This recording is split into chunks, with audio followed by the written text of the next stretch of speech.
Subscribe करा मराठी गुरुजी चॅनलला आणि नवीन व्हिडिओ सर्वात आधी पाहण्यासाठी या बेलला क्लिक करा.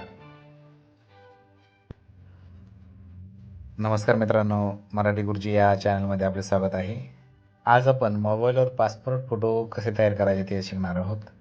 तर सर्वप्रथम पासपोर्ट फिक्स नावाचे ॲप तुम्ही प्ले स्टोअरवरून डाउनलोड करून घ्या. तर ते ओपन करूया आपण आता. मग ओपन झाल्यावर इथे खाली तुम्हाला नेक्स्टवर क्लिक करायचं आहे. साईज तुम्हाला चेंज करता येईल, पहा. कोणती एक साईज घ्या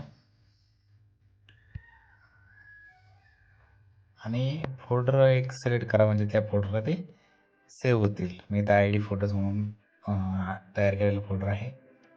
पासपोर्ट फोटो त्यावर करतो आहे.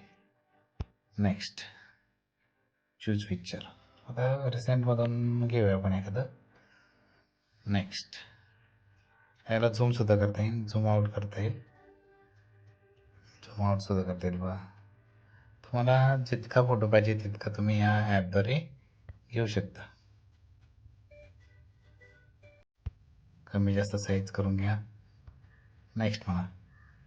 असं अशा प्रकारे आपण फोटो सेव्ह करू शकतो. 10 फोटो झालेले आहेत एका पेजवर. Okay, the picture is save in phone memory. Video आवडला असेल तर माझे मराठी गुरुजी हे चॅनल सबस्क्राईब करा, कारण मराठी गुरुजी हे चॅनल तुम्हाला नवीन नवीन video, tricks, technical tricks, educational video घेऊन येत असते. तर सबस्क्राईब करायला विसरू नका. व्हिडिओ पाहिल्याबद्दल सर्वांचे आभार. धन्यवाद.